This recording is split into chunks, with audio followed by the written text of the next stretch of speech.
The rain hammered against the stained glass windows of St. Catherine's Church like an omen, each droplet a tiny fist against the sacred walls. Vivian Salazar stood at the altar in her grandmother's vintage wedding dress. The ivory silk felt like chains, binding her to a moment she no longer wanted. Jason Thomas stood beside her in his perfect navy suit.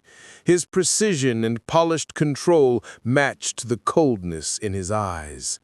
The Thomases had planned this union for months, ever since discovering the inherited mountain of debt. That's when she heard it. Jason turned slightly toward his associate Leo Vance, his words falling like poison. Once we finalize the honeymoon paperwork, the transfer will be complete. She'll never discover the offshore accounts or the other contracts. The art historian has no idea what she's signing away. Vivian's blood turned to ice water. This wasn't about debt. This was far more sinister. She was a pawn. When the priest delivered the final challenge, the silence stretched like a held breath. Jason's grip on her hand tightened, a silent warning reminder that she belonged to him now. "I object," Vivian whispered, then louder, "I object! I can't do this! I won't do this!" The words burst from her lips. She yanked up her skirt and ran. The rain hit her like a slap as she burst through the church doors. Her grandmother's dress, meant for love, clung to her legs, making each step a struggle as she fled across the parking lot. She heard Jason shouting behind her. She had no car, no money, no plan beyond escaping the known threat. That's when she saw it. A sleek black Maserati idling beneath the marquee of the Grand Hotel. Its engine purred like a predator. Desperation drove her. She yanked open the rear passenger door and threw herself inside. The interior smelled of expensive cologne and something darker. Danger, maybe, or power. The kind of scent that clings to men who never have to ask twice for what they want. The man in the driver's seat ended his phone call with a sharp curse and turned to look at her through the rearview mirror. She caught a glimpse of dark hair, sharp cheekbones, and eyes the color of winter storms. "What the hell?" "Please," Vivian interrupted, her voice breaking. "Please, just drive. I'll pay you whatever the meter says. I just need to get away from here." He stared at her, taking in the soaked wedding dress and the desperation. When he spoke, his voice was lower, more controlled, with an accent that wrapped around his words like silk over steel. "Lady, this isn't a taxi. I don't care what it is. I just need to get away from here. Please." Lightning split the sky behind them. The man, Tony Accardo, seemed to weigh his options. Then he put the car in gear. "Buckle up," he said, and they disappeared into the storm-dark streets of the city. The Maserati glided through rain-slicked streets toward the waterfront district. Vivian watched the city blur past tinted windows, her ruined wedding dress still dripping onto leather worth more than her yearly salary. The driver's eyes found hers in the rearview mirror, calculating, dangerous, the color of winter storms. "Runaway bride. Want to tell me what you're running from?" "A mistake. The biggest one of my life." "Must have been some mistake to make you jump into a stranger's car." He made several turns through increasingly upscale neighborhoods. "Most people at least check if the driver's dangerous first." "Are you?" His mouth twitched. "Extremely." The Maserati descended into an underground garage with 3 security checkpoints. Armed guards in expensive suits nodded as they passed. When he finally parked and turned to face her properly, Vivian got her first clear look. Mid-30s, Sharp cheekbones, dark hair, those unsettling eyes that seemed to catalog everything about her in seconds. "Tony Accardo," he said, not offering his hand. "And before you ask, I'm not a good Samaritan. I'm curious. A woman doesn't object to her own wedding and flee into a storm without a damn good reason." "Vivian Salazar," she said, because lying seemed pointless. Something flickered across his face. Recognition, maybe. It vanished quickly. "Come on, you look like you're about to pass out. Let's get you somewhere warm, and then you can tell me exactly what kind of trouble you're in." The penthouse elevator rose 15 floors. When the doors opened, Vivian found herself in a space of clean lines, dark wood, and floor-to-ceiling windows overlooking the entire city. Tony disappeared down a hallway and returned with a towel and silk robe. "Bathroom's the second door. There's a shower if you want it." He gestured to a leather couch. "When you're ready, we'll talk." The shower was scalding hot. Vivian stood under the spray until her skin turned pink and the cold finally left her bones. When she emerged, wrapped in the robe that smelled like cedar and danger, she found Tony holding a thick file folder. Her file. Vivian Maria Salazar, 28, art history professor, parents deceased. Inherited $240,000 in medical debt when your father died 3 years ago. He looked up. That's what Jason Thomas was paying off, wasn't it? That's why you agreed to marry him. Her stomach dropped. How do you know all that? Because I make it my business to know things, especially when they involve the Thomas family. He set the file down between them. What I don't know is why a minor criminal syndicate like the Thomases would marry into your life. You're not wealthy, you don't have connections, you're just a teacher with debt. I heard him at the altar, talking to his associate about offshore accounts, about contracts I didn't know about. He said I had no idea what I was signing away. Tony's expression shifted, pieces clicking into place. Did he say what you were signing away? No. That's when I objected. He turned on a television, showing security footage of Jason meeting with an older man, money and documents exchanging hands. Your father was their accountant for 15 years. He kept copies of everything, insurance. When he died, those documents should have gone to you, but you only got bills. I never received any documents. Exactly. Someone made sure you didn't. Because if you found them, you'd have evidence to destroy the entire Thomas operation. Tony leaned forward. Your father hid something valuable. Jason was marrying you to get legal access to whatever your father left you. Once you were his wife, everything you owned became his.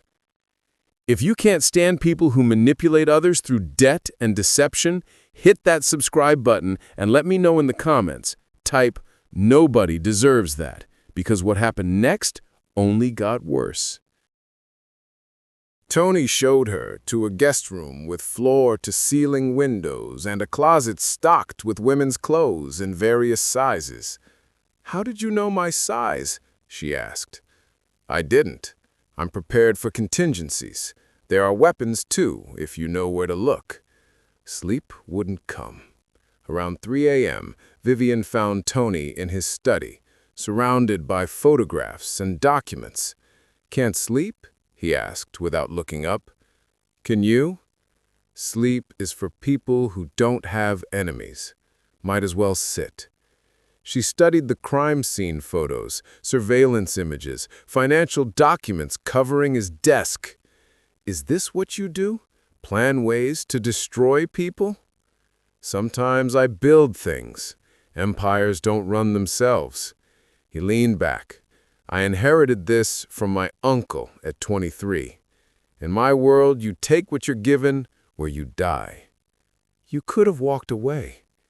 You don't walk away from this life, not once your name means something. He pulled out a photograph of a woman and young boy. My sister and her son.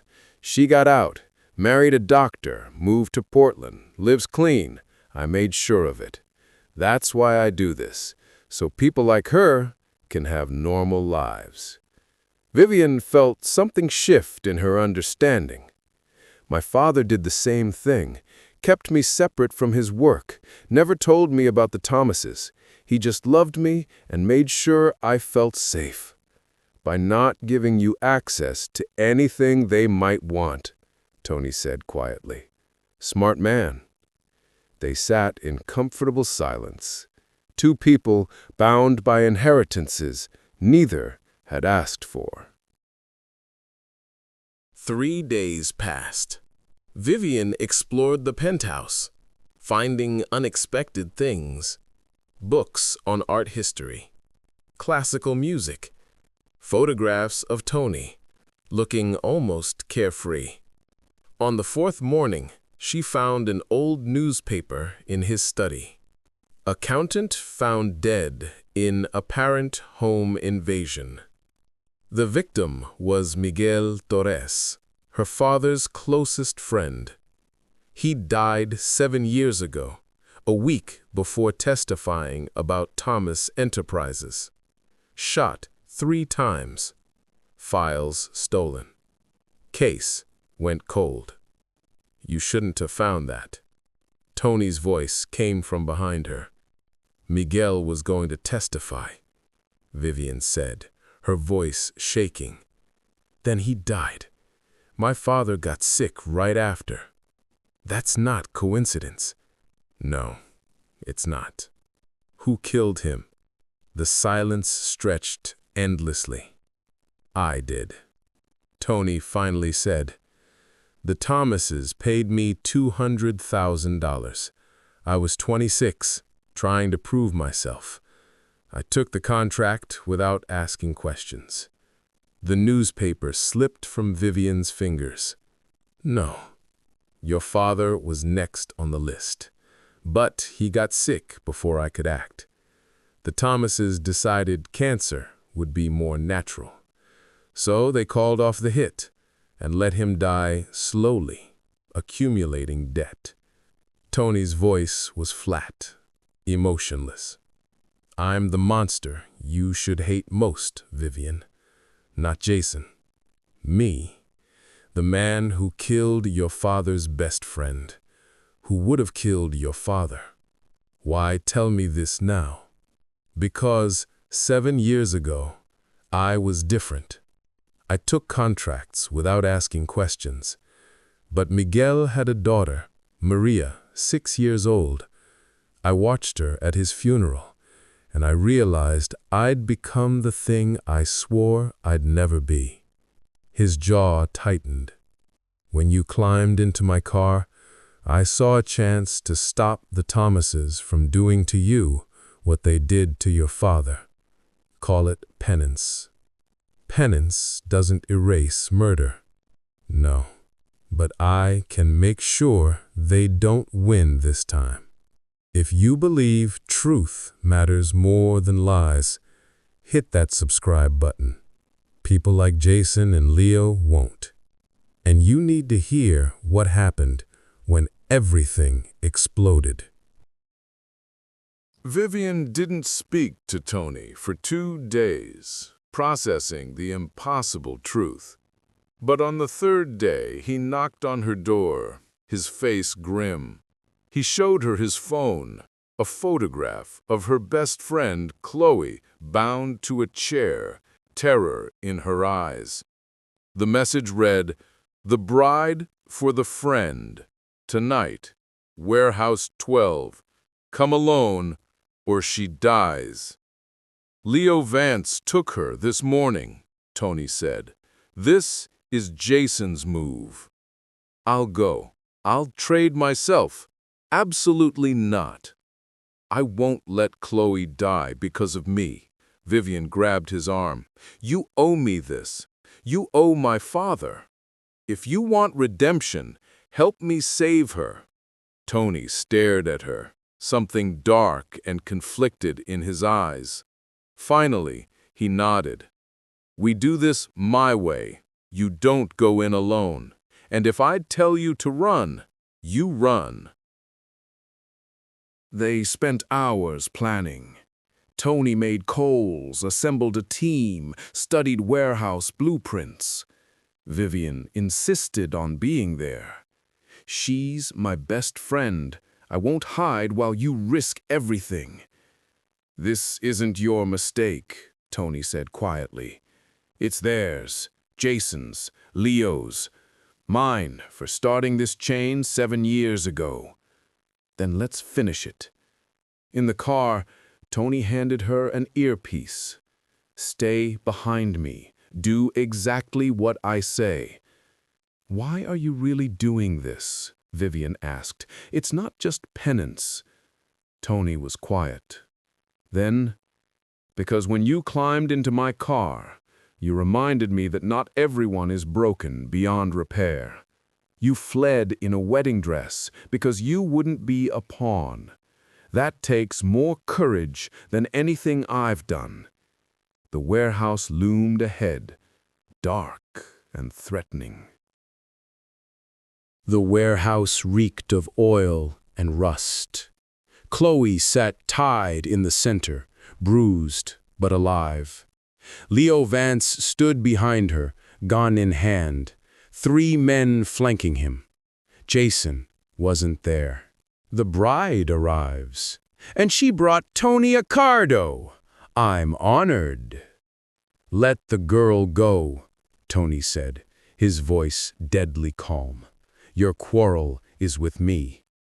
"Our quarrel is with her." Leo pointed his gun at Vivian. "She has something that belongs to the Thomas family.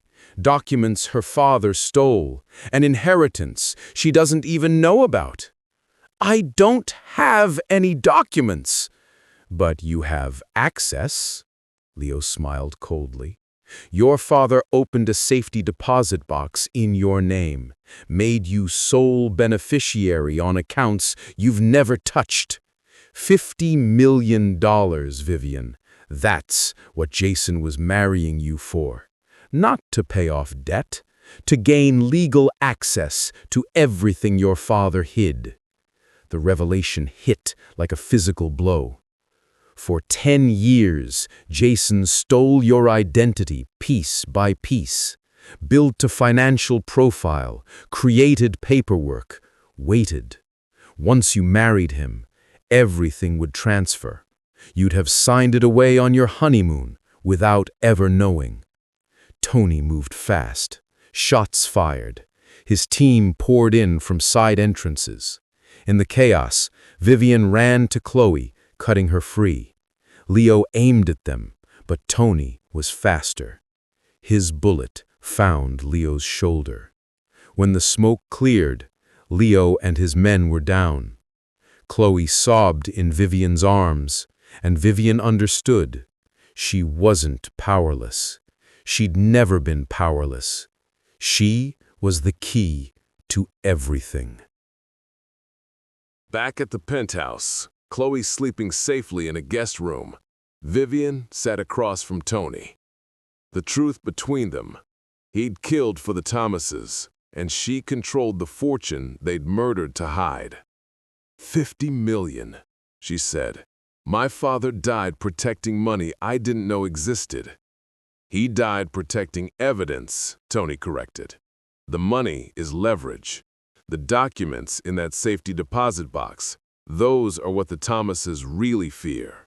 Bank records, contracts, proof of every crime they've committed for 20 years. Then we use them." Vivian's voice turned to steel. "We burn Jason's world down." Tony studied her. "Once we do this, there's no going back. You'll make powerful enemies. I already have enemies. At least this way I fight back." She leaned forward. "You want redemption? Help me finish what my father started. We expose everything at the charity gala tomorrow night. Jason will be there, all of high society watching. We make it public. impossible to bury. It's dangerous. Everything is dangerous. Vivian met his eyes. My father died keeping those secrets.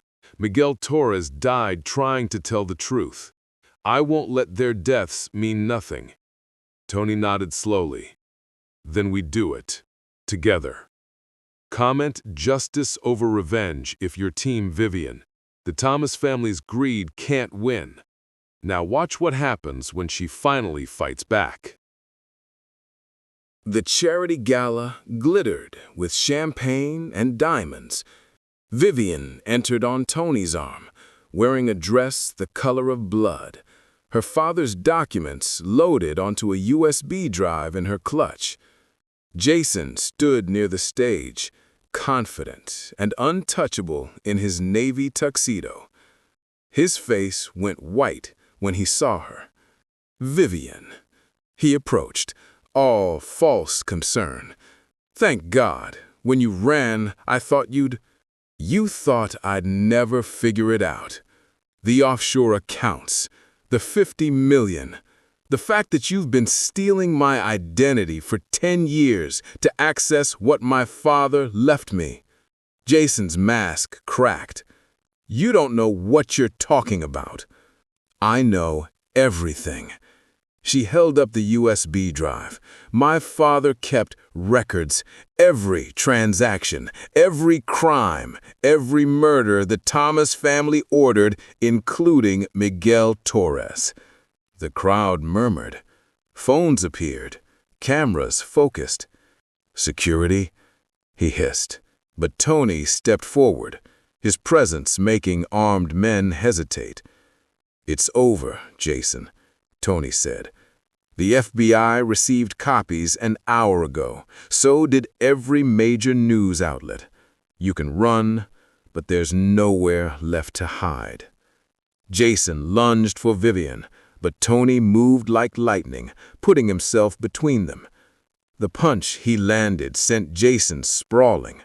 Real security flooded in, federal agents in dark suits. As they hauled Jason away, he screamed threats and promises, but his voice faded into nothingness. Vivian watched him go, feeling 3 years of debt and fear and manipulation finally lift. Chloe appeared beside her, wrapping an arm around her shoulders. You did it, she whispered. We did it. Tony stood apart from the celebrating crowd, watching with those winter storm eyes. Too much blood between them, too much betrayal, but also understanding, respect, recognition that they'd both been shaped by darkness and had chosen, finally, to fight back. Later, on the penthouse balcony overlooking the city, Vivian stood beside the man who'd killed for her enemies and fought for her freedom. What happens now? She asked. Now, you take your 50 million and build whatever life you want. Tony's voice was quiet. You don't owe me anything. What if I want to stay? He looked at her, surprised. Not because I forgive you. I don't know if I ever can, but you kept your word. You helped me fight. Maybe we both deserve a chance to become something better than our worst moments. Tony was quiet. Then he smiled, small and genuine. Maybe we do. The city glittered below, full of danger and possibility. The Thomas Empire was crumbling. Justice was finally served. And here, 2 people forged in blood and betrayal stood together. Not quite forgiven, not quite whole, but alive and fighting and free. If you watched or listened to this point, comment the country you are watching this from. Represent your country. Vivian had fled her wedding and jumped into a stranger's car. That stranger was the Mafia boss who'd killed for the family that destroyed hers. But fate had a sense of irony. The man who should have been her greatest enemy became the weapon she needed to win. Sometimes in the darkest moments, the fiercest love begins in the ashes of vengeance, in the promise of something better, in the choice to fight together rather than fall apart alone.